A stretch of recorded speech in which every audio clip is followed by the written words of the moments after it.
Good morning. It's Lale Iskarpatioti. Thanks again for coming, attending this early session with us. I just want to say a few words before turning it over to our distinguished panel over here. We're almost out of chairs.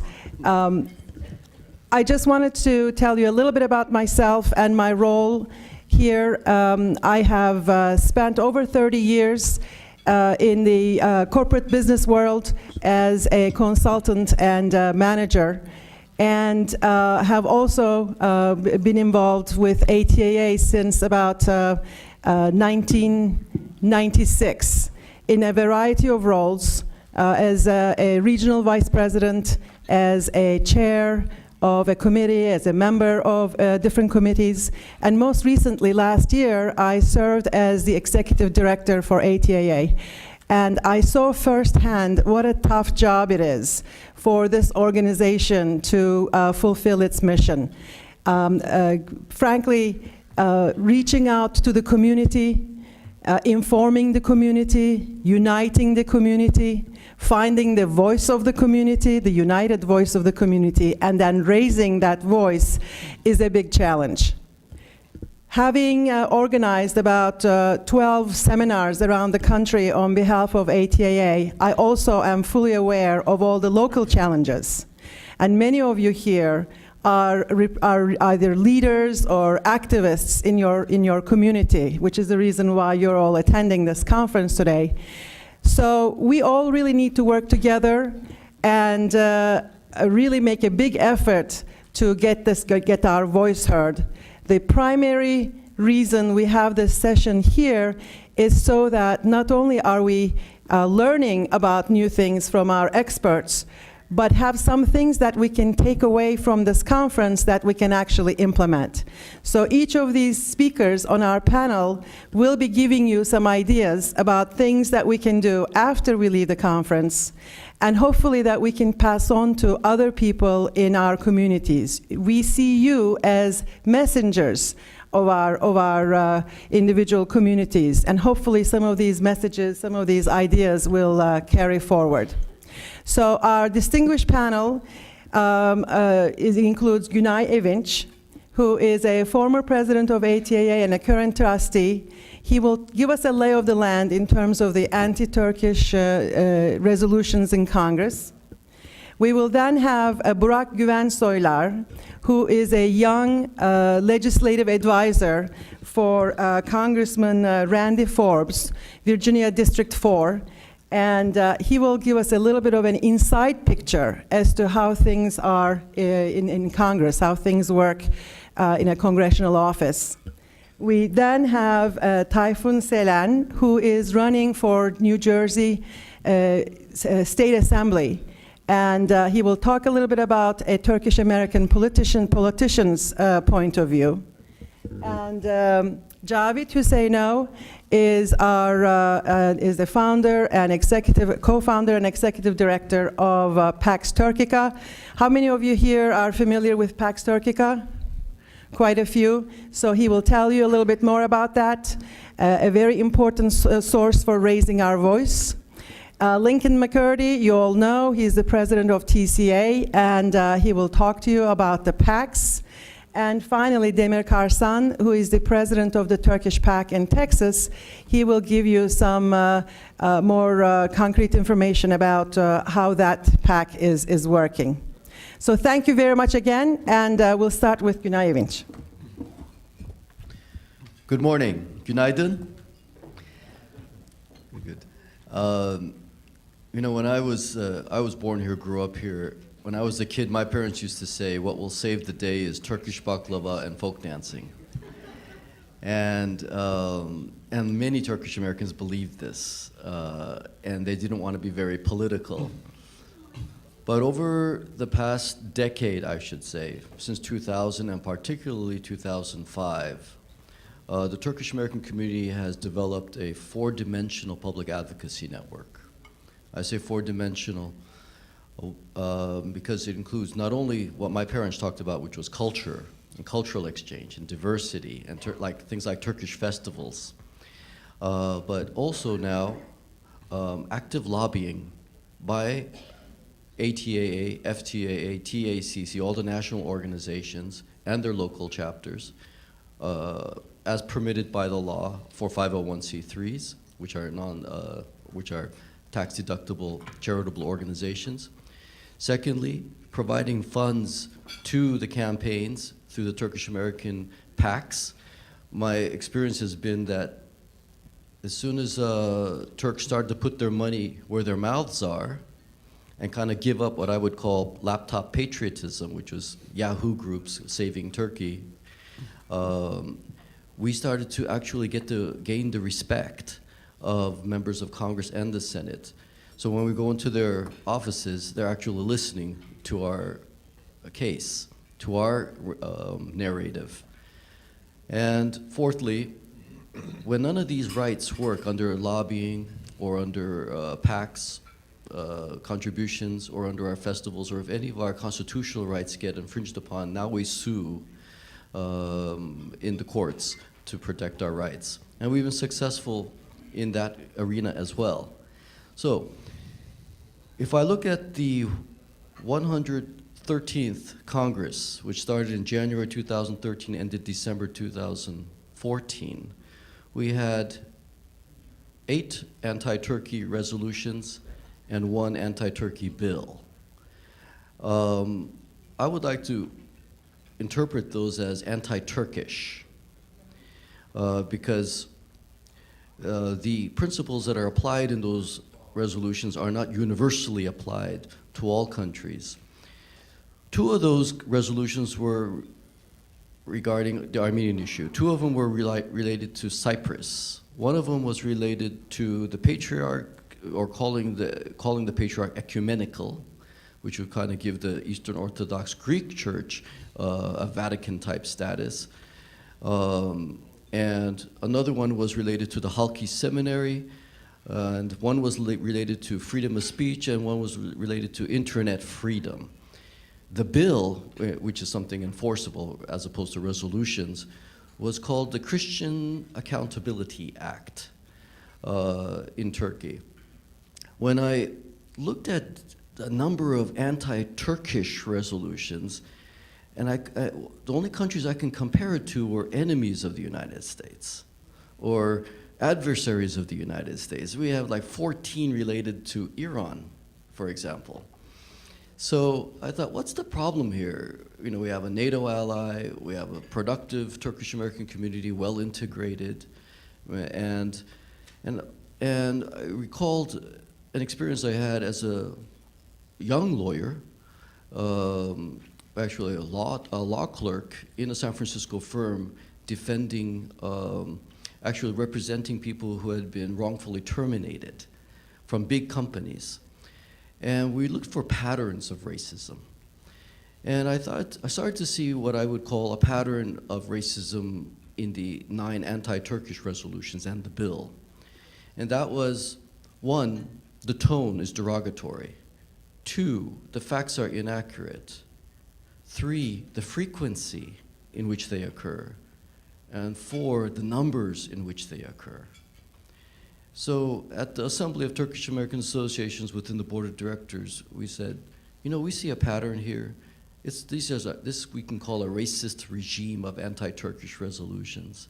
And then we started to take this matter up in Congress as a demonstration of a pattern of racism against people of Turkish heritage. A 5th element was that many of these resolutions would be introduced by or encouraged by ethnic lobbies that were adverse to Turkey and to Turks.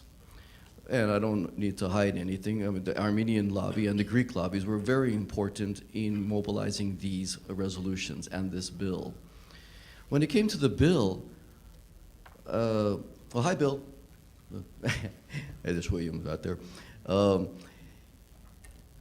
When it came to the bill, the Christian Properties Accountability Act, I thought, you know, my grandparents are from Macedonia, and other people are from Bulgaria, Greece, you know, from the very past. And what about Muslim properties in the Balkans? Jewish properties in the Balkans and the Caucasus, Turkish properties in the Arab states. Why not look at property accountability in a universal sense and not just a Turkey sense? And so we mobilized with the ATA a hashtag Stop Crusade, because there again we saw what's being targeted here are the Turks. It's not the principle of universal rights in property. And when we realized, what we realized when we did that is, first, the Greek American community kind of turned cold to the idea of Christian properties accountability, because they're very sensitive to Muslim properties in Greece. So basically, with the four-dimensional advocacy system I just described, we started to educate, inform, and with our PAC influence members that if they want to solve problems in Turkey, they have to look at the broader problems that they're confronting. And in that respect, apply the same type of scrutiny to the neighbors of Turkey and the broader region. Thank you.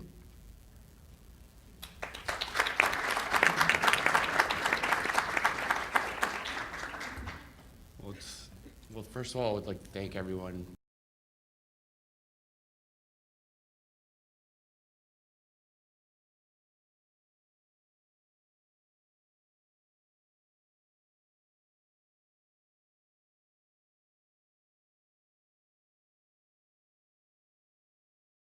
I'm originally from Atlanta and went to the University of Georgia, and the first ATA conference I attended was right after I graduated. And I stayed at a hostel to come and attend and stay and be an attendee like you all are today. I think I bring an interesting perspective because I not only currently work at a congressional office, I used to lobby, and I used to lobby for the tech community. So I've seen both sides of the table, and it's been very interesting. It's complete 180 from lobbying. But the views I express here today are my own personal views and do not represent the office I work for. So I just want to clear that up right now. But you touched base on a lot of important issues that are important to the Turkish community. But I kind of want to give you a breakdown of how congressional offices work and why it's so important that you reach out to your members of Congress and their offices and their staff to kind of express your concerns over a lot of the issues that impact Turks and Turkey itself. It is an uphill battle, especially with Turkey and the current situation in Turkey.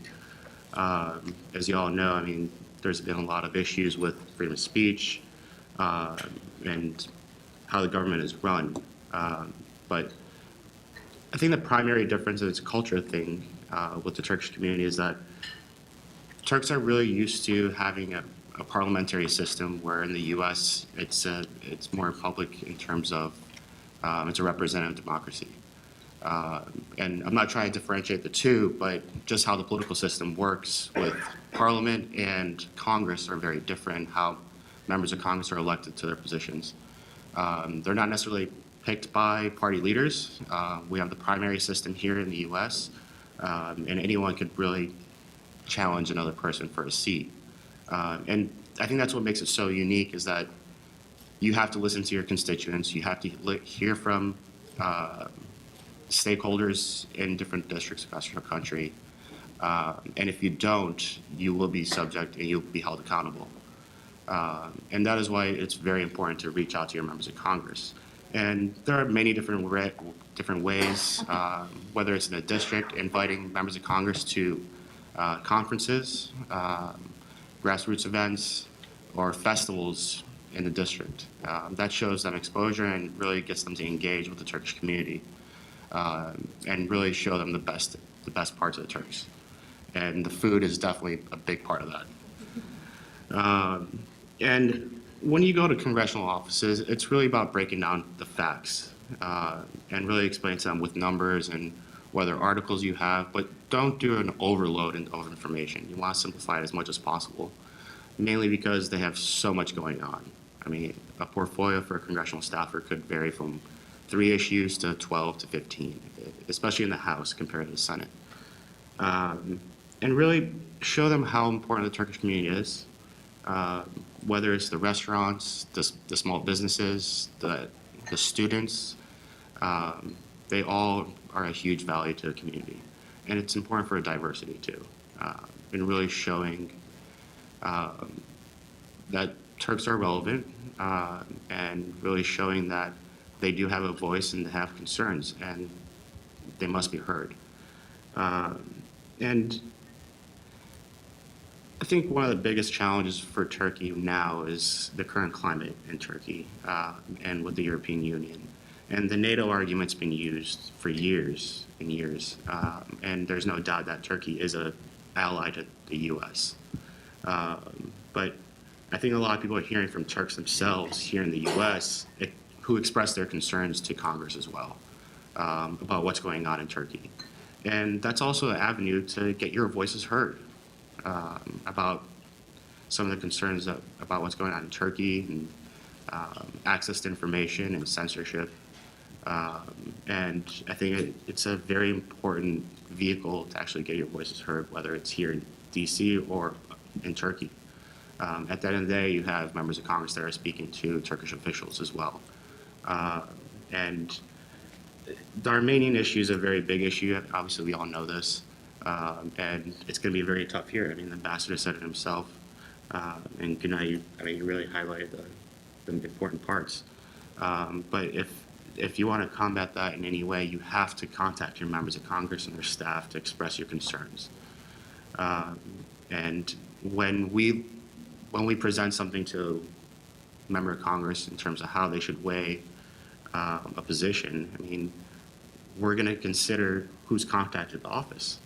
And I know the Turkey caucus has grown over the years, and that's in large part due to advocacy and grassroots outreach. Otherwise, there's no interest. I mean, why would a member of Congress just sign up if they're not hearing from a constituent about how important Turkey is? They're going to focus on other issue areas, and Israel's there. I mean, Pakistan. I mean, it varies. Afghanistan. There's so many international issues going on right now, and Russia is blown up, and you have to kind of get their attention. You have to attract it to Turkey, and show how important it is to the region. Turkey provides an incredible value, not only here in the U.S., in the region, with its economy, its culture, diversity, and those are all things I think need to be highlighted when you're speaking to members of Congress and their staff. And when it comes to grassroots, and I've talked about this before through TCA, is that you also want to focus on your own communities in the U.S. where you live, whether it's through Rotary, nonprofits, joining the local PTA. All these things make a huge impact. And when you start getting your voices heard, that's when they're starting to listen. And if you want to actually get your points across, advocacy is the primary avenue to do it. I'm just going to be short, but we'll be happy to take any questions after. Thank you, Paul.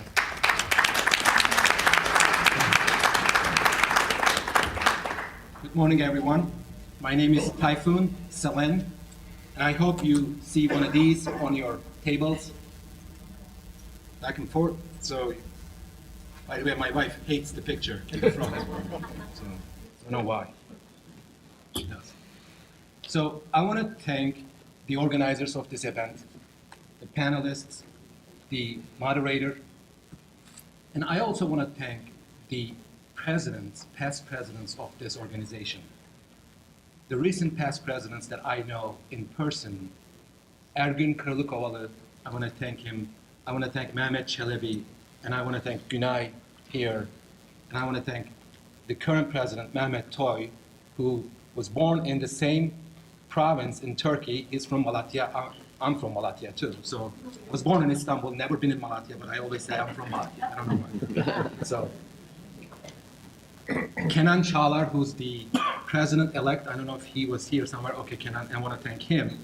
And also in audience, I'm seeing faces that I know, and I see Günay, I see Oya Hanım, I see Mazlum Bey, I see Dr. Atayerim over there. So those are the people who kept it all together for Turkish Americans in the recent years. So I want to thank them for their service to this community.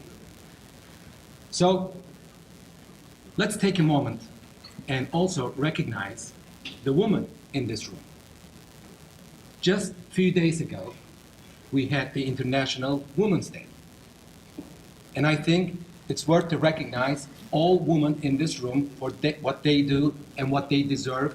How about equal pay and equal opportunity for all women in this country?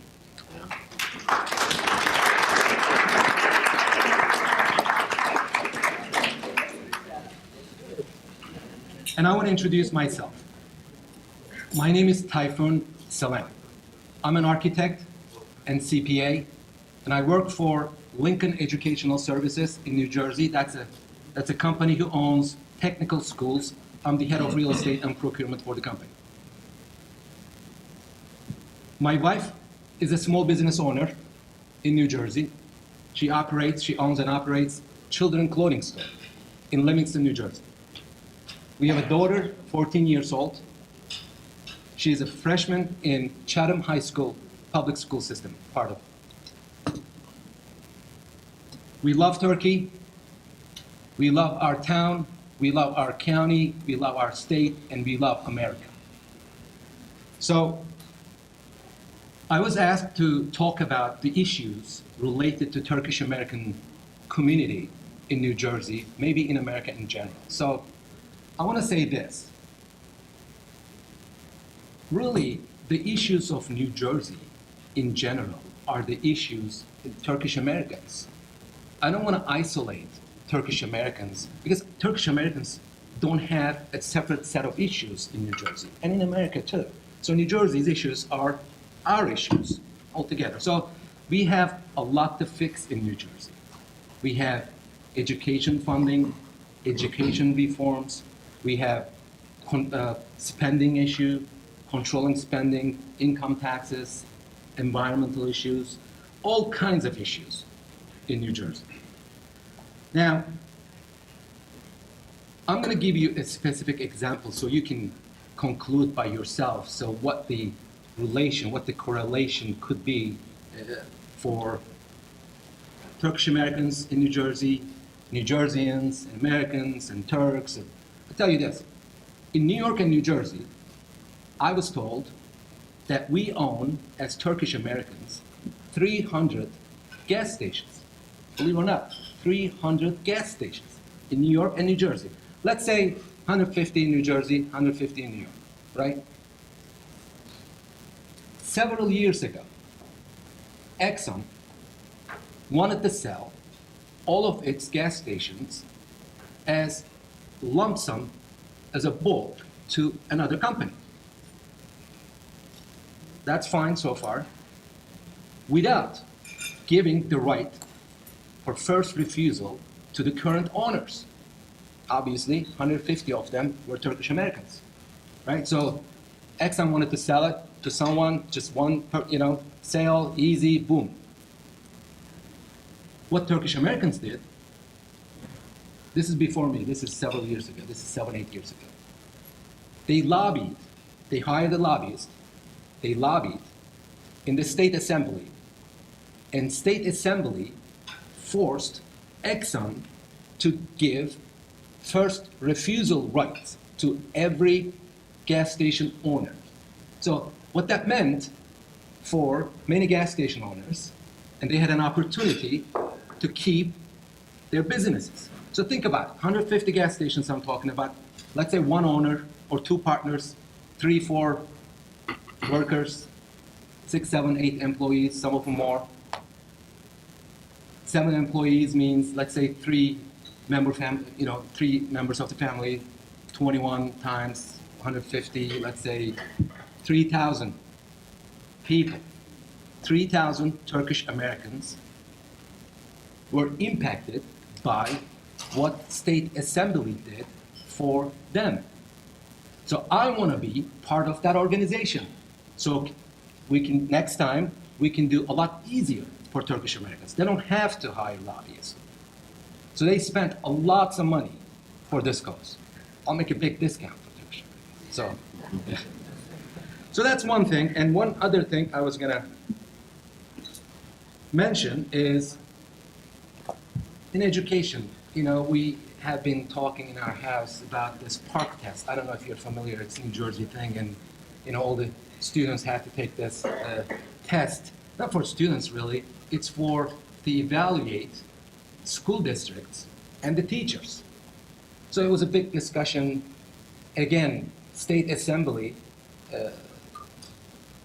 changed the rules and introduced a resolution, and you know, they forced the school districts to delay and postpone the impact of this test for at least another 3 years. So that means next 3 years, whatever you get a result from this test won't matter. So this is a New Jersey issue, but I'm a Turkish American, and it impacts me, and I want to have a say in these things, and I want to represent all of you for these things. So really, what else we need to talk about? Let's see. And yeah, fundraising, right? So that's the hard part of a campaign. So my campaign, real quick, it's a state campaign. Incumbents are Democrats. Last election 2 years ago was lost by 54% Democrats, 46% Republicans. The district has 165,000 registered voters. The population is 500,000 in this district. There are 14 towns, 2 counties. This time, we have no governor race. We have no US Senate or House of Representatives race. We have no presidential race, right? So what's gonna happen is we're gonna be on top of the ballot. So, which means the turnout will be extremely low. So that's what they expect is only 25%. So 40,000 people will decide who would be the next assembly members from my district. So with this low turnout, it's manageable to win. So last election was lost by 4,000 votes. With the low turnout and the overall environment with the in favor of Republicans, and we have a chance to win. But I cannot win without your help. I need your help. You cannot vote for me unless you live in my district, and I haven't met one person here in the last 24 hours living in my district. But you all can contribute to my campaign. Last night, a lot of people, a lot of friends contributed to my campaign or pledged to contribute. And that's what I need. And this will give you the website. Go to my website. Check me out. I am sure that you will like it. And if you can contribute, do it. If you can't contribute, have your friends look at it and suggest them to contribute. Because I am running not for myself, I am running for you. Thank you.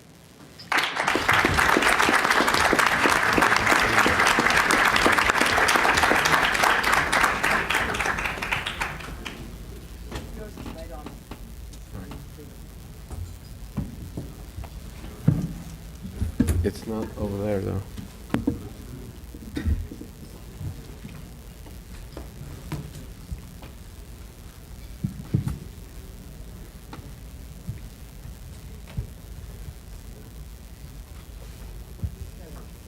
All right. Hello, everyone. My name is Javid Husseinov. You probably, by now, most of you know me as I already presented several conventions in the past.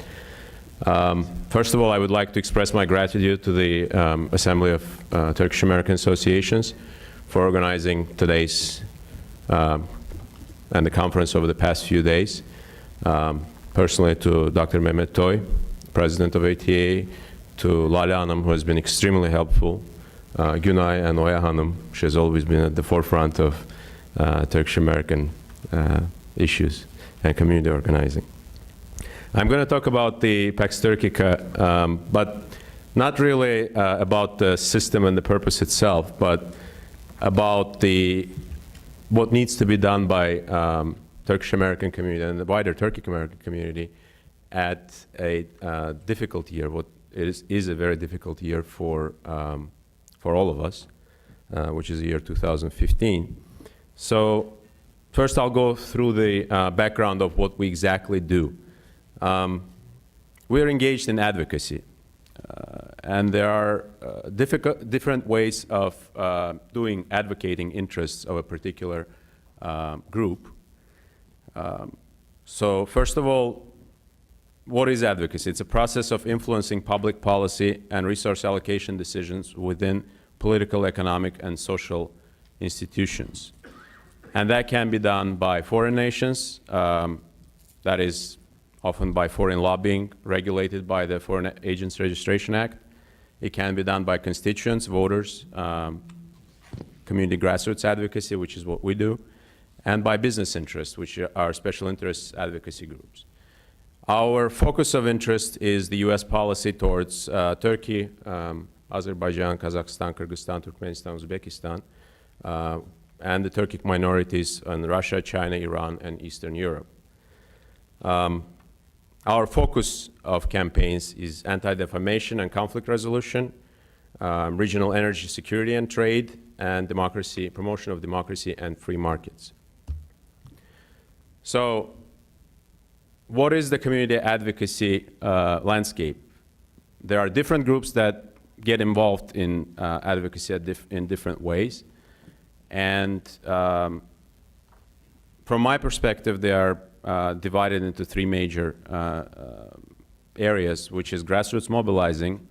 And I brought ATA as an example organization. It's one of the organizations that is involved. It's basically organizing the community, being democratically elected and represented. What we do as Pax Turkica is voter networking and engagement. That is, we are encouraging those of you who are constituents in America to participate in our campaigns, to address your elected officials and media, advocating the interests of Turkish Americans and Turkic Americans. And there is a third important aspect, which is speaker after me is going to talk about. That's fundraising, and that's political action committees, which is probably probably the most important aspect of advocating the interests. So, mission I won't go over in length. What we do is we engage the constituents through using advanced advocacy tools. We specialize in crafting a message that will be delivered to your public officials. We educate public officials, media, and academia. And we foster collaboration between activists, grassroots activists, and scholars. And we also have some foray into facilitating intercultural dialogue. Our achievements in the past years have been we've sent over 700,000 plus action letters to officials and media. We have close to 40 recognitions obtained in 20 states, some of the key ones that I'll mention in the next slides. We have over 170 articles published in US newspapers over the past 4 years. We have a large database of engaged Turkic Americans. That are people who are involved in the campaigns and continuously participate in our campaigns. And we're supported exclusively by the community and for the community. And these are the number of most successful resolutions that we have obtained in the past few years, and I'll touch upon a few of them. The most important ones that I would like to highlight here, apart from recognitions by different states, are the Georgia House Resolution 1594, which for the first time, there are, as you know, the Khojalı massacre committed by the Armenian forces has been recognized now by, on various legislative and executive levels by nearly 18 states. And Georgia resolution stands out among them because it was the first and only resolution so far that specifically named a perpetrator of that genocidal act, and that is the current president of the Republic of Armenia, Serge Sarkisyan. And it specifically quoted Mr. Sarkisyan's breaking of stereotypes quote, which you heard in Ambassador Suleymanov's speech. So that was a very unique achievement for us. Another very important and key resolution was New York Resolution 3784, which recognized the Azerbaijani genocide committed by the Armenian armed groups in 1918. In many sources, these are described as March days of 1918. But in Azerbaijan, this is described as soygurum, as Azerbaijani genocide. And this was first time a US legislature recognized extended recognition of this event, specifically using the word genocide. Now, there are different advocacy topics that we focus on. The Armenian-Turkish historical controversy, which involves allegations of genocide, territorial claims against Turkey, anti-Turkish defamation, denial of Turkish suffering during World War I, and I'll touch upon that a little bit in detail. The Armenia-Azerbaijan Nagorno-Karabakh conflict, regional security and energy. The other topics that we focus on within the realm of Turkic interest is the plight of the Crimean Tatars, specifically their mass deportation by Joseph Stalin in 1944, as well as their recent plight with the Russian annexation of Crimea. Cypriot Turks and their plight, Iraqi Turkmens. There were several campaigns in the past year addressing their fate. As you know, there were ISIS siege of the town of Amirli in Iraq, where Iraqi Turkmens live, and their plight was very important to us in the past year. And as well as Uyghurs in eastern China, that's also a very important human rights issue for all of us. Other important topic is unconstitutional interference in Turkey's religious affairs. That's legislation on Christian properties, which Günay mentioned. We also get involved in some campaigns for in help of our Macedonian friends, Macedonian American community, and that's a dispute over their name and restrictions that are put by the European community and Greece on their involvement. And, of course, awareness and recognition of the key holidays and anniversaries. Now, I want to move on to understanding who our opponents are.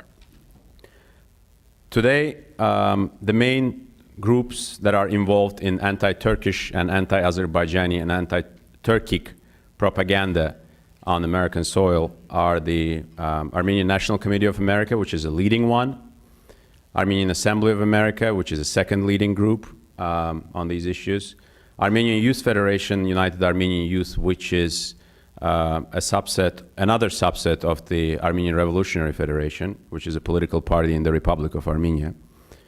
There are foreign lobbyists of the Republic of Armenia operating under the Foreign Agents Registration Act.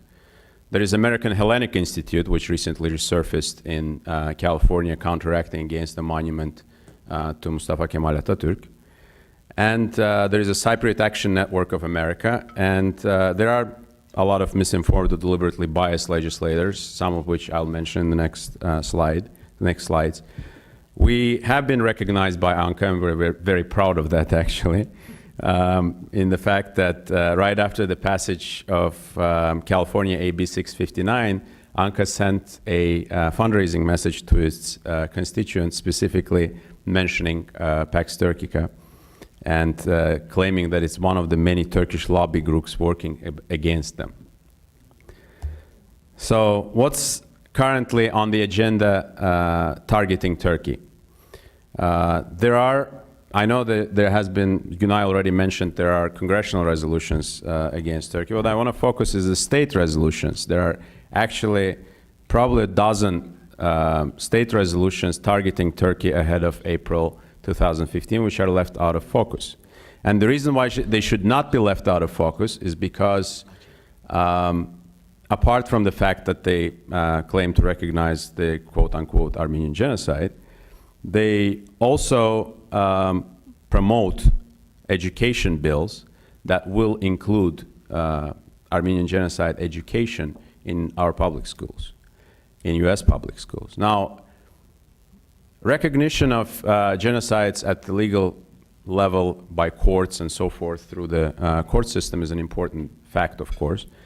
But just like the question I asked yesterday is, there is a court of public opinion, which is very important. And in court of public opinion, through these resolutions, Armenians are Armenian American groups are actually taking advantage, and they are having an upper hand. And the reason why they're having an upper hand is they are very, very flexible on their definition of the term genocide.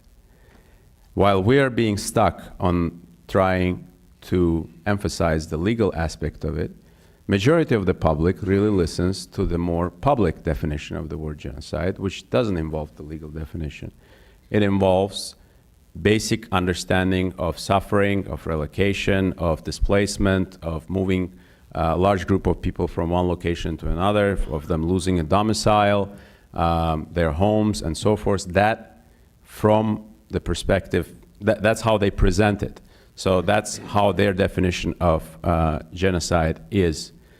And in this context, they also bring examples of Cambodian genocide. They bring examples of Irish famine and other examples which are not recognized by international courts, by the International Court of Justice, but which specifically do describe them as genocidal acts.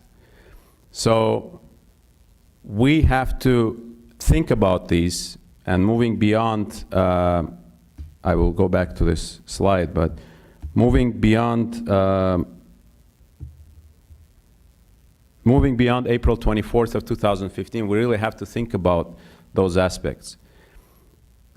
So genocide recognition, there is the legal aspect of it, yes, there is no way this will pass through the international courts, but there is a public aspect of it. And the public aspect of it really is about mutual suffering. I don't see many a lot of mention, except for the map that was published by the Turkish Coalition of America, showing the mass relocations of Turks and Muslims from Balkans and Caucasus during and before World War I. There isn't major research or information about the tremendous suffering of Turks and Muslims in the Ottoman Empire before and during World War I. There isn't much information. So this needs to be brought out. This needs to be brought out and discussed in an open forum in discussions, and needs to be understood that the suffering was not exclusive to any one particular ethnic group. Another important aspect is, since I don't want to extend too much, I'll talk about the latest issues that came up. And in California, just about 10 days ago, we had an incident in Carson, California, where the American Turkish Association of Southern California, which I also represent, we have been in discussion with City Council in Carson to erect a monument to Mustafa Kemal Atatürk. And the project has been going on successfully for almost 2 years since the discussion started. It did pass through the initial stages, through the Planning Commission and so forth. And City Council considered the issue on March 10th. And what happened on March 4th, I'm sorry, and what happened on that day is that Armenian American groups, led by the, interestingly, Armenian Revolutionary Federation, US committee, which is, again, a political party registered in the Republic of Armenia and represented on the US soil, ANCA, which is another branch of the ARF, and other groups. They had different groups that showed up, even the high riders, the motorcycle gang of ANCA that showed up at the event.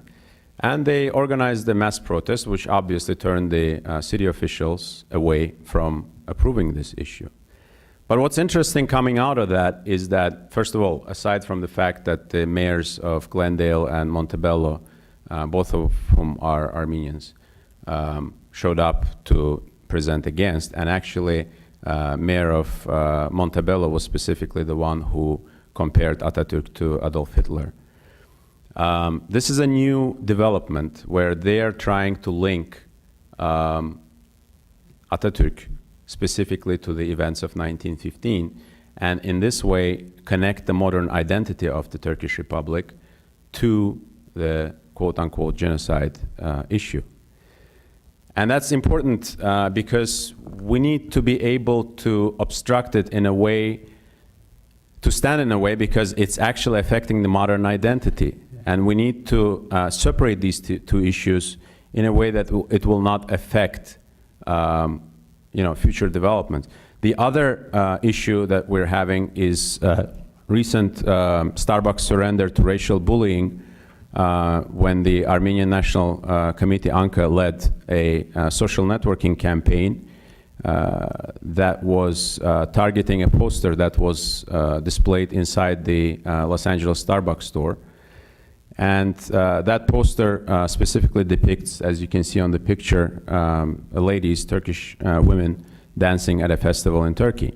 And according to the photographer who took that picture, these are women. He doesn't necessarily identify the ethnic background of these women. These are women depicted at a festival in Turkey who are dancing, and in fact the costumes that you can see are bindalli costumes known in Turkey in Erzurum region. So Armenian person walks into the Starbucks store and says, "This is ridiculous. These are Armenian women dancing in Armenian national costumes under the Turkish flag," without any evidence, without any information. And this is the chance for us, for the Turkish Americans and Turkic Americans, to show how the allegations of genocide are being translated into the realm of racism and xenophobia, where any kind of appearance of Turkish identity, whether it's through national costumes, flags, at any location, is being torpedoed by the Armenian American groups. And we need to transform it into the nationwide campaign. This is why Starbucks issue is the most important. We will not be able to bring back the issue of the monument in the near future. But the Starbucks issue is the most important issue around which the Turkish community has to rally at this point, because we must force Starbucks to retract its position and to apologize for deliberately removing the posters. We have sent numerous, thousands of letters have been sent so far, and there has been no response from Starbucks. Interestingly, we had a similar campaign against Hyatt in the past, Hyatt Hotels, and Hyatt did respond to a similar kind of issue, but there has been no response from Starbucks. So we would like to hear that. We would like more Turkish Americans, and if you can inform your friends to participate and join this campaign, maybe establish new hashtags, or to have to join our letter campaign and to participate actively in these issues. Okay, with that, I will close. And one more thing I wanted to ask. I always ask that during my presentations. Please do get involved in your local issues, whether it's city council, school boards. Please do get involved in your local constituencies, because without your support, without your participations, we will not be able to move forward. We will not be able to succeed. And what happened in Carson, in California, was an example of that. Thank you very much.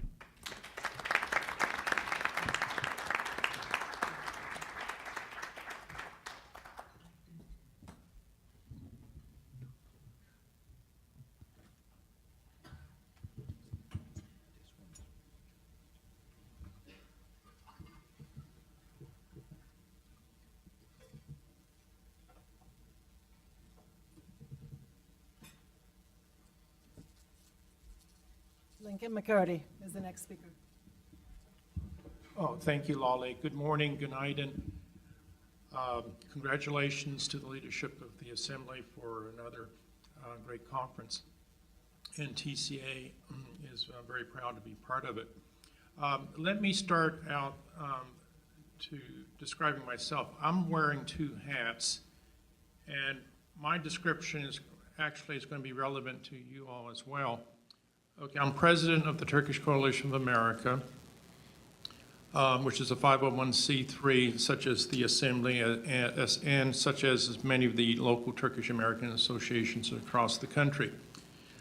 But I'm also treasurer of the Turkish Coalition USA PAC, Political Action Committee. And these are two distinctive organizations, and according to U.S. law, there has to be a firewall between 501c3s, charitable organizations such as the Assembly, TCA, business associations such as TAJI, Alta DC. There has to be a firewall between these organizations and political action committees. Now, as individuals, we can be involved in both, but like being a lawyer, you go to one client to another client, and you got to keep your client business confidential with that particular client. Same thing applies in this situation.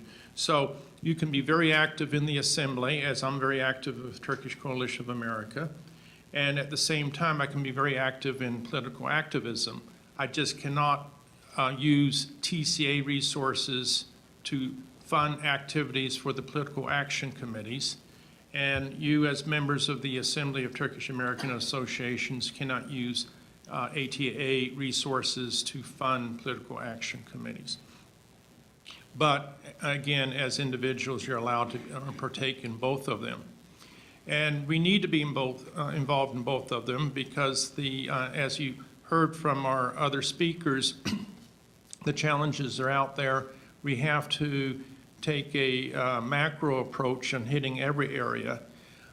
So the Assembly, TCA, and other organizations are very involved in the educational awareness of making sure there's the Turkish American perspective on some of the historical issues and current issues, that there's information out there for elected officials and for the general public. That's educational awareness. But on the other hand, that's not only, for so many years that was what was the focus, was just to focus and to concentrate on educating other Americans about the Turkish American perspectives. Again, that's very, very important. But the other important ingredient is political activism, and you need both. And what is political activism? That is being involved in the political arena, being involved in supporting or opposing candidates of your desire. So this evening there will be a congressman from Pennsylvania, a freshman congressman, Congressman Brandon Boyle, who is very, very supportive of Turkish American issues. He's somebody that you want to support. We all know of the four Turkish caucus chairs. Excuse me, something's wrong with my phone. Okay, there we go. We all know about the four co-chairs of the Turkey caucus, 2 Republicans, 2 Democrats. Republicans, Ed Whitfield, Virginia Foxx.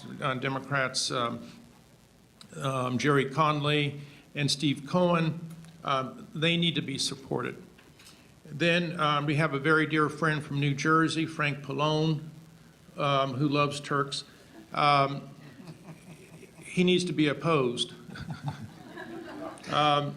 So as citizens, we have the right to support people who we want to support. So why should we support some guy who constantly bashes Turkey? Now, you may say, it becomes a dilemma because the person may be anti-Turkey in his rhetoric, but on domestic issues, you totally agree with that person 100%. So it's there's some soul searching that needs to be done. Politics is not black and white, so there are compromises that have to be made. But in the last 7 years, wearing my TC USA PAC hat, so I'm no longer talking about TC, I'm talking about the PACs. Wearing my PAC hat, we have set up a mechanism to encourage Turkish Americans to participate in the political arena. We now have 5 Turkish American political action committees across the country, and you can see them over here. As I said, I'm treasurer of the TCUSA PAC. To my right, who you're going to hear from in a few minutes, Dr. Demir Karsan. He's president of the Turkish PAC in Houston. We have Jim Carson out here, who's treasurer of the Turkish Coalition Midwest PAC. We have Javid here, who's very active in the Turkish Coalition California PAC. And then we also have a Turkish Coalition Northeast PAC. So we have 5 PACs. Last election cycle, these 5 Turkish American PACs contributed over $375,000 to Republican, Democratic politicians on the national, state, and local level. The bulk of the contributions went to candidates running for Congress.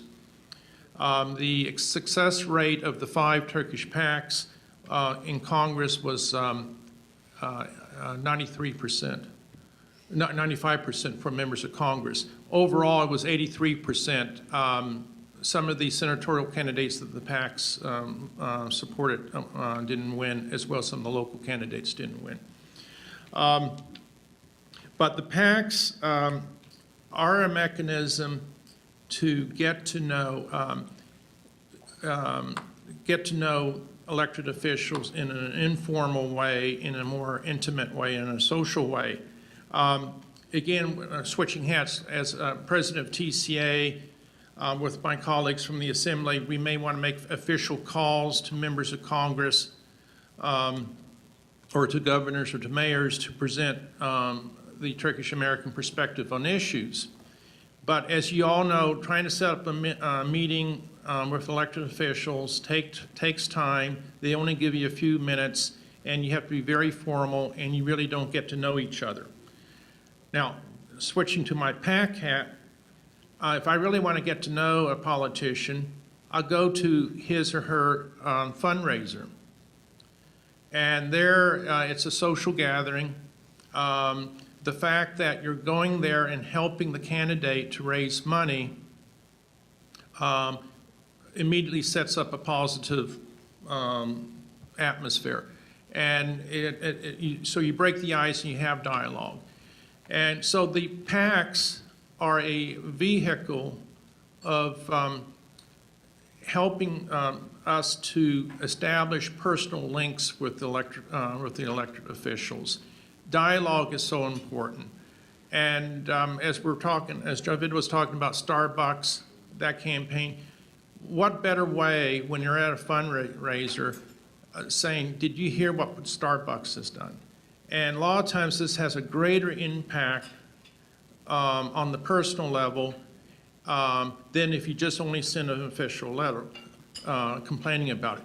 But if you do both, it becomes even more effective. So if you're able, let's say our friends in Seattle, Washington, if they, I believe Starbucks is based in Seattle. Okay, right, okay. So if our Turkish American friends in Seattle, Washington would get more involved in political activism, and when they go to fundraisers for their members of Congress, this gives them an opportunity to get congressional support in having members of Congress to educate them on a personal level, and then following up with an official letter. This can be dynamite, and this is one of the most effective ways of getting the job done. And the good news, because of the PACs, we started these about 7 years ago. We are not going to see an Armenian resolution coming to the House floor this year.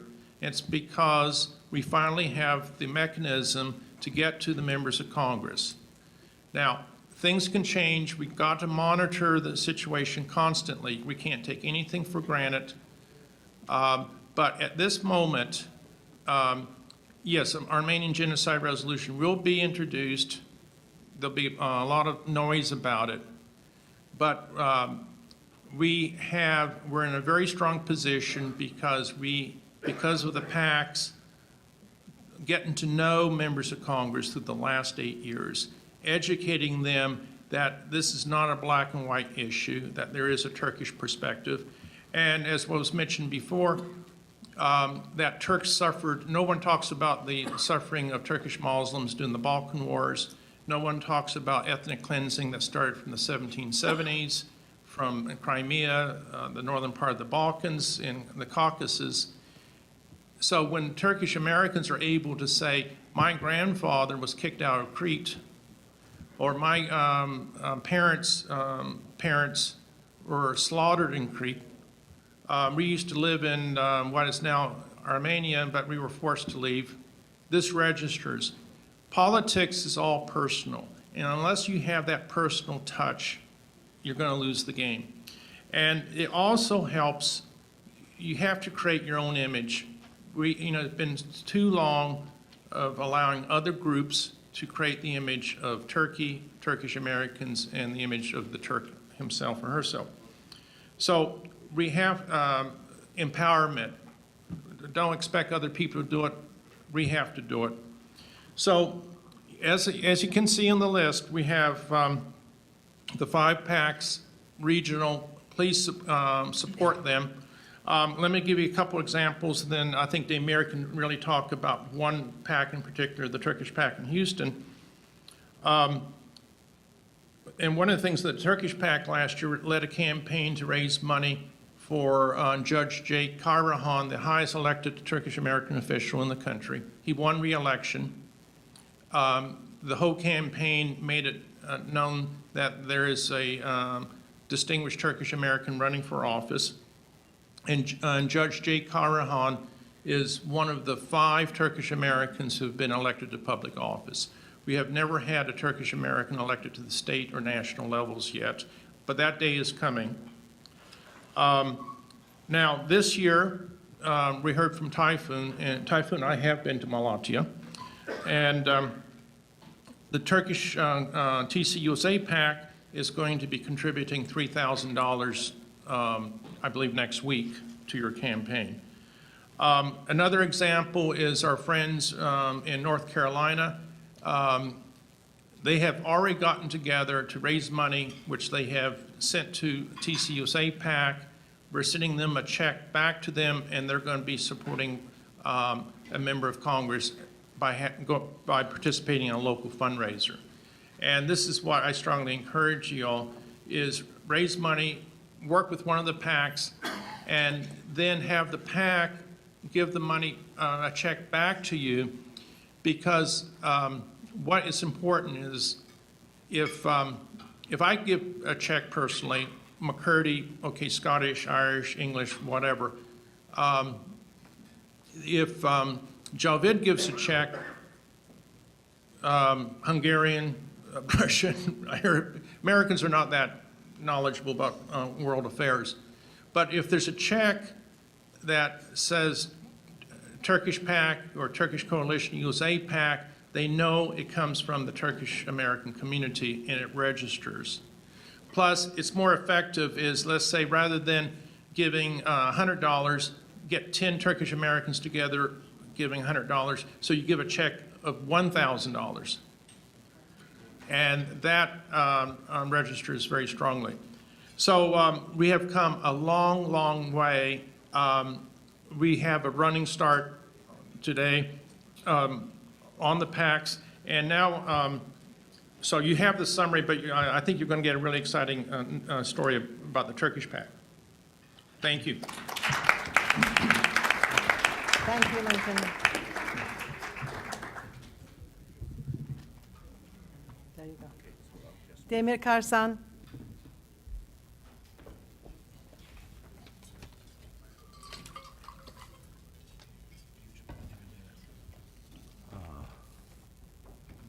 Good morning. First of all, I thank American Turkish Association Assembly for giving me the opportunity to present what we're doing in Turkish PAC. Okay. My name is Demir Karsan. I'm the president of the Turkish Political Action Committee and Turkish Heritage Anti-Defamation Committee. I'm mentioning both of them because they run together with different purposes. I came to Houston, Texas in 1965 as a Fulbright scholar to get my PhD. I became a naturalized American citizen in 1984. Since my arrival, I have been active within the Houston Turkish community, which consisted about 15 persons at that time, and now we have about over 5,000 people in Houston only. So our community has seen a huge growth. I've been a member of the American Turkish Association of Houston since its start in 1980, and I was its president and chairman of the board in 1990s. During my early years, I was not fully aware of the American political system.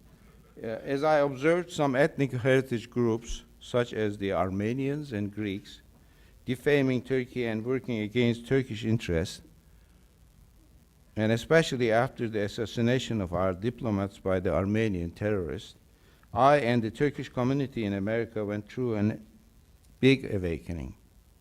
This is what led us into establishing the Turkish PAC and Turkish Heritage and Anti-Defamation Society. My presentation today will involve background of Turkish PAC, the geographical area we covered, our goals and objectives, how do we do our Turkish PAC activities, what challenges we face, and our cash flow. I guess, do I push this here? This. Or here? Just next, yes? Okay. Turkish PAC was established and registered with the Texas Secretary of State on October 30, 2006. It is a U.S. Election Commission or Federal Election Commission, FEC, registered in August 2008. We are the first Turkish political action committee in the USA, and we collected and distributed over $150,000 here since our start.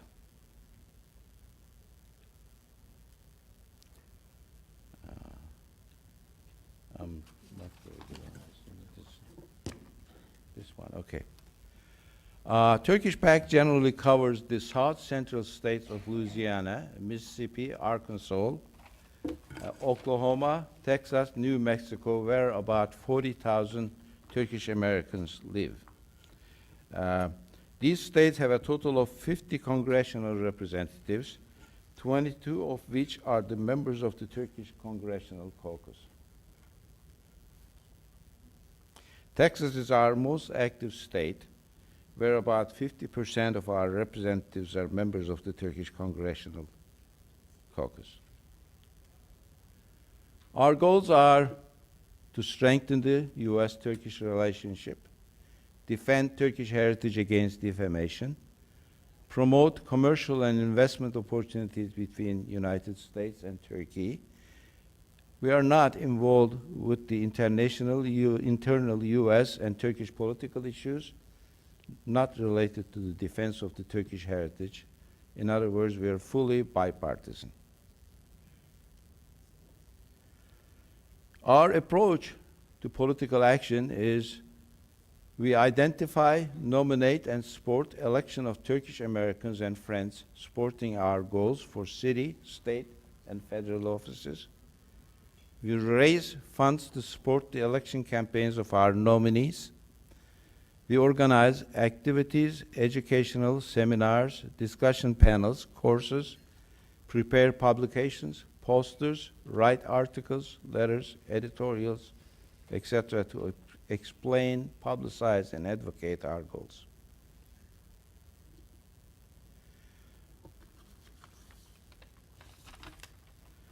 Challenges we face are listed in this slide. The most significant challenge we face is the lack of information on the Turkish issues by the general Turkish and American public. I have a summer home in Bodrum, Turkey, where I stay about 4 months each year. This gives me the opportunity to interact with Turkish citizens and Turkish American issues. Many significant relationship issues that have a great impact on Turkey do not seem to be understood well by the Turkish general public and politicians. There is a great gap in knowledge and understanding of the Armenian and commercial trade issues. I also observe a similar condition in the USA. The knowledge of the general public here in world affairs, especially concerning Turkey, its history and facts, is low and highly prejudiced by the propaganda and misinformation fed by our adversaries and their political action committees. In summary, we have the great responsibility of informing and educating the Turkish and American public and politicians on the Turkish-American issues. Our second challenge is directly related to the first one. We do not get adequate funding and support from individuals and Turkish-American businessmen who are not aware how important the good Turkish-American political and trade relations are to both countries. Our staff is all volunteers. While this allows us to spend 100% of our resources for political action, they also have jobs and business and family responsibilities that limit their time dedicated to Turkish back. Last but not least, Texas is far away from Washington and New York, where major political, cultural, and financial actions are. We do not enjoy the same level of activities you enjoy here.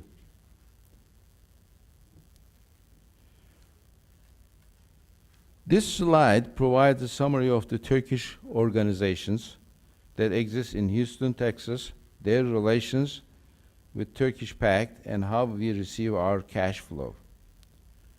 On the left-hand side, in the blue box, you see the organizations in Texas, Houston.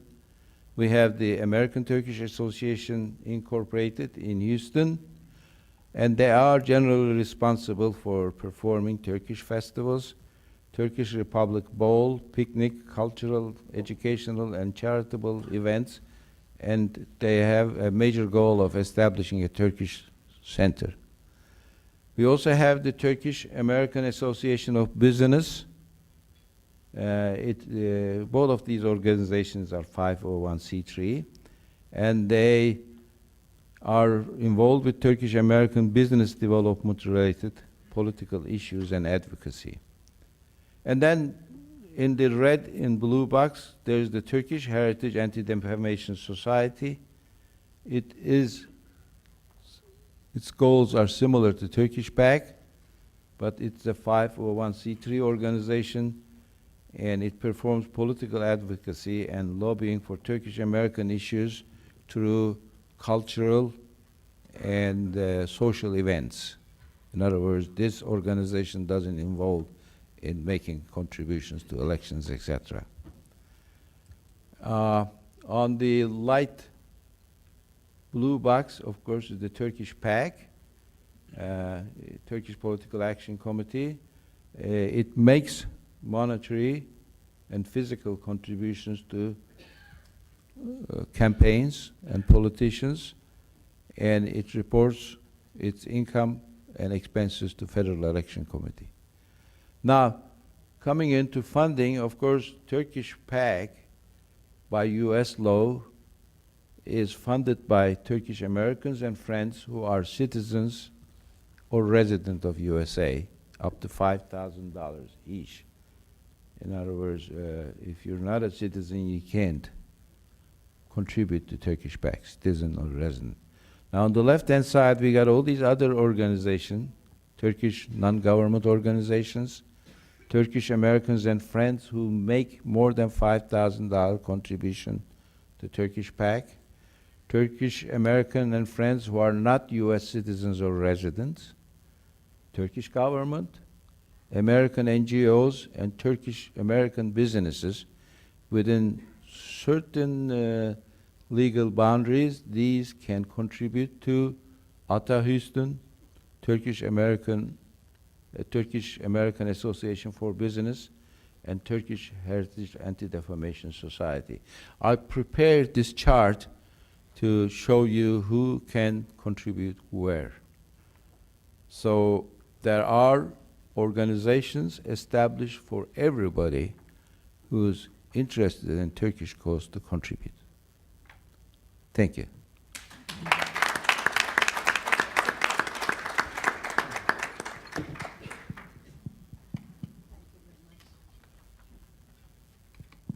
Thank you, Demir Bey. We're running a few minutes late. We started late. I think we have a few minutes for questions. There's one microphone. I don't know where the second one is. But please keep your questions to questions and not comments for sake of time. Lydia, do you have the microphone or do you have a question? Okay. Here's the.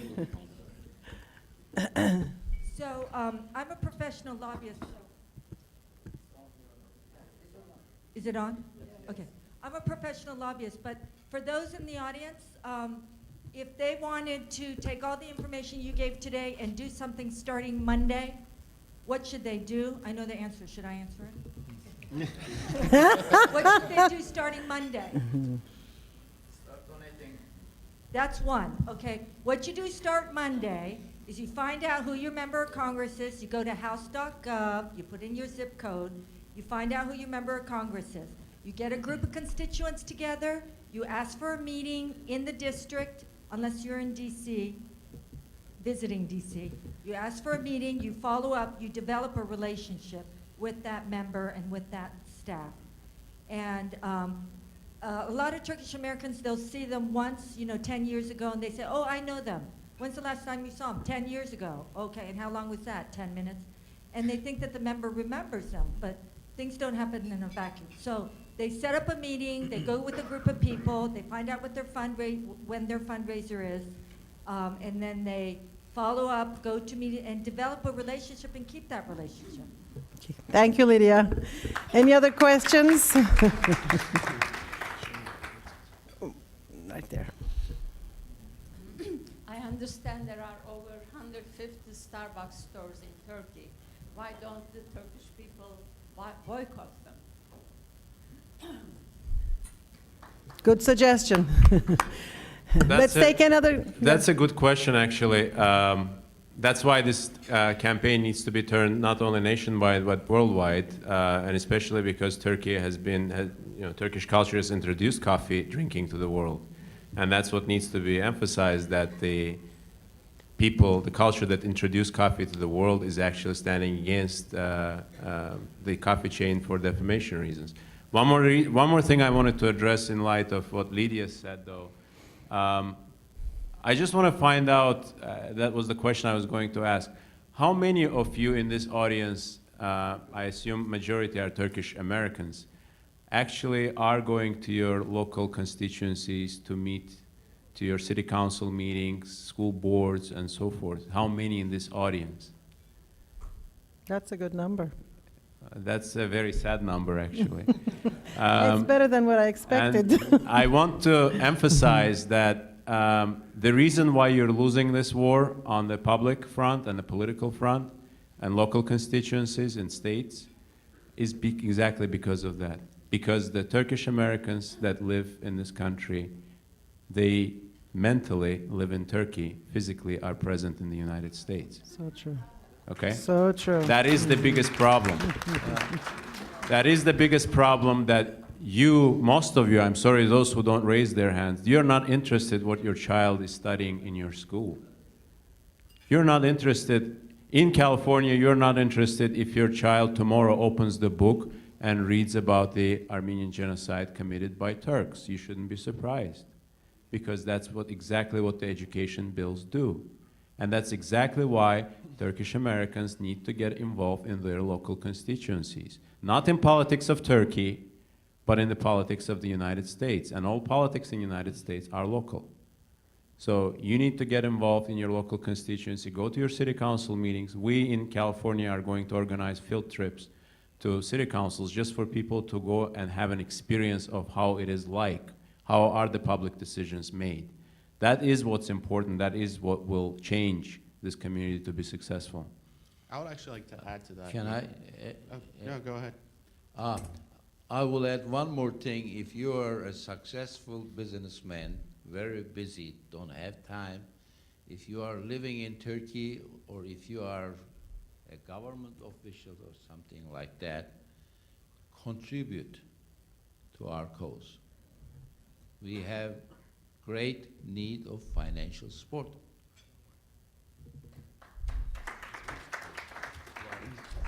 I would like to add,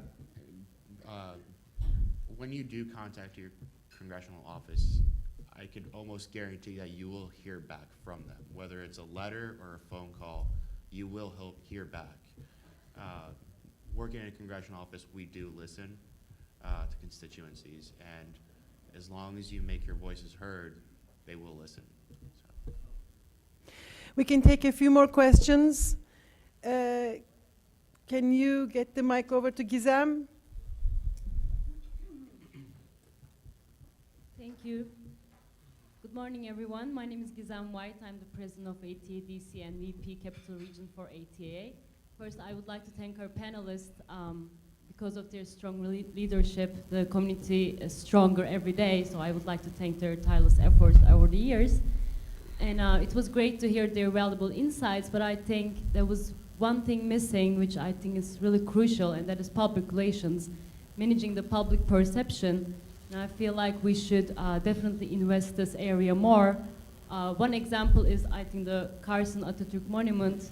We're monitoring the Armenian websites and newsletters, and after the hearing, we received many of e-newsletters about their victory, but not even one from Turkish Americans. I don't know if there was a press statement, if there was a media outreach or community outreach, but I think we should definitely think about more being active in public relations. If we have any social media campaigns, if they were effective at all. Today, during the conference, we have this hashtag Turkish Americans Unite. I don't know how many of you have Twitter accounts, how many of you using Facebook, including that hashtag, posting photos or quotes from these panels. I just feel like we're missing a really important piece, and that is managing the public relations.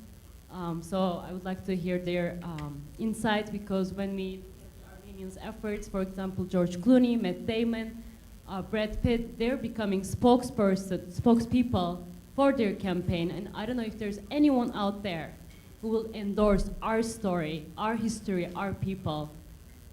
Please let us know if you have any recommendations that if we should reach out to people who can be on our side this year. Thank you. Any comments from the panelists? Yeah, regarding the Carson Monument outcome, thank you for mentioning that. We had an incredible mobilizing of community locally in Los Angeles area after that happened. And at the forefront of that is the ATAC, the American Turkish Association. We had a meeting, a major meeting on Tuesday night. I would like to recognize also the Consul General of Turkey, Gülru Gezer, who has been doing incredible work. One noteworthy thing I wanted to outline is that what we witnessed in Carson is that the Consul General of Turkey actually speaks better English than the mayors of Glendale and Montebello. So that's a change. Yeah. So we are working on that. There will be responses, but this is a gradual process. It's a gradual process that takes up to build. We need to engage the community, because right now there are different groups. All of them are going in different directions, suggesting different things. One of the greatest suggestions that came out of the meeting that we had on Tuesday was a proposal to establish a foundation where the efforts for the monument can be directed, and to name after Atatürk, so it will be Atatürk Foundation, that would be specifically involved in projects locally, supporting education, charitable, in charitable direction, supporting Cancer Society and different ideas like that, just so that we have more and more people recognizing the heritage and how important it is, and speaking for Atatürk, not just Turks, but Americans who will speak for his heritage. I think that's a very important development. But overall, I think, yes, Armenians won the battle in Kherson, but I think in long term they lost the war. And they lost the war, reason being because they actually mobilized a lot of Turks, even those Turks who were not actively involved against them, even those Turks that didn't want to get involved in this issue. When it came to Atatürk, they mobilized all Turks against themselves. And that is a big time loss for Armenians. And I'm very surprised that Anka strategists didn't think about that response. Thanks. We'll take one more question. Yes? So my question is relating to coordination with Turkish NGOs, Turkish businesses. I think when you look at the Armenian lobby here in the United States, you're talking about 1 million plus individuals. We have about 200,000 Turks here in the United States. If you take into consideration the wealth of the Armenian population relative to the wealth of the Turkish population, it's even considerably a bigger disparity. I think Armenians have been here for a lot longer and have built several generations of wealth. So however, if you look at the Armenian country and our businesses related to Armenia, as compared to Turkey, and the businesses related, in Turkey, I would say the opposite is true. There seems to be a natural need to appeal to the businesses in Turkey, the non-governmental organizations in Turkey. I'm wondering how much coordination actually happens to that regard, and what things can be done in the future to promote that. Lincoln? Very good point, Jim. There's lack of coordination definitely between the business community and the Turkish American civil society. And we're noticing now that Turkish investment in the United States is increasing leaps and bounds. There are at the minimum 23 significant Turkish investments already in the country. But let me give you an example, is that you have several large Turkish holding groups that have major investments here. If it hadn't been for our efforts, the elected officials in those districts wouldn't have known that there had been Turkish investment. So Turkish companies could play a key role in helping the cause. They don't have to talk about the controversial issues, but by contacting their elected officials saying, our parent company's Turkish, based in Istanbul, Ankara, wherever, and we just want to be a good corporate citizen in the community. What can we do to help to make the community better? And the fact that they are Turkish is going to psychologically change the attitude of many people. In many cases, there was a good example in Chattanooga, Tennessee, when the congressman found out that he had at that time the largest Turkish investment in the country in his district. He took his name off the Armenian Genocide Resolution. Again, as I said in my earlier statements, politics is all personal. So businesses can play a key role of letting them know, don't be a closet Turk. Yes, we are a Turkish-owned subsidiary. Be proud of it. And finally, Turkish companies are doing a lot of research where to invest in the United States. So $10 million of investment in Kentucky will get you to see the governor of the state anytime. The majority leader, the majority leader in the Senate is from Kentucky. And whereas a $10 million investment in New York and Los Angeles, they won't even answer your phone call. So if there's some strategic thinking, obviously the number one motive in business investment is the profit, but you can make a good profit anywhere in the United States. But if there is some analysis where we put an investment where we can build a stronger, where we can get the state, that particular state, more pro-Turkey, that's not only helping the business, but it's helping the cause and building better Turkey-U.S. relations. Well, okay, Sevgin Oktay, one very last question. You know, The particular subject matter of this gathering is anti-Turkish resolutions, if I'm not mistaken. And in this country, there is so much anti-Turkish information, disinformation, misinformation. And I think in this age of digital world, most people rely on Google or Wikipedia. And if you do a Google on Turkey or Turkish people, you will find so much disinformation and misinformation about Turkey. So I'm proposing, let me see what the panel might think about it, is to have a committee formed in this country where the members of that committee would in fact go after all this disinformation and misinformation and correct it. As you know, the information on Google is generated by people who read it. So what would the panel think about forming such an effort? Thank you. This is a very good question that I've been involved with in the past, and we've asked that the same. I don't know how many people in this audience actually edit Wikipedia. Have edited in the past? Okay, so we have at least one person. And that's a problem, is because from my experience, Armenians in Wikipedia, and to your surprise, Persians in Wikipedia are very active on anti-Turkish or anything related to anti-Turkish and anti-Turkic issues.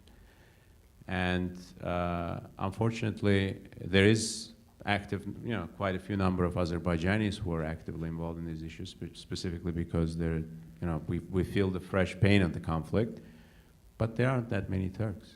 In fact, I was shocked that in Turkish Wikipedia, one of the main editors who used to revert all of our edits was Armenian.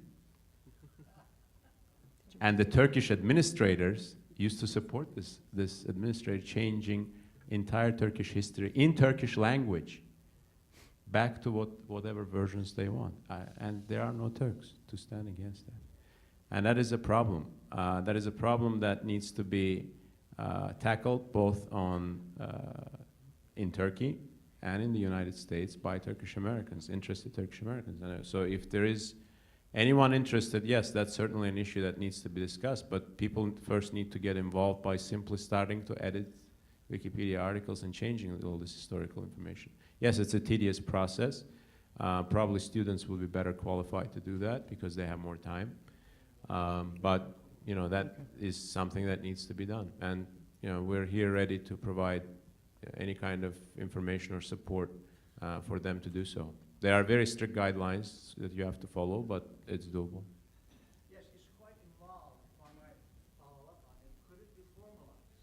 In other words, could we have a formal approach to this problem? Well, specifically on Wikipedia, you cannot formalize anything because the English Wikipedia has very, very strict guidelines.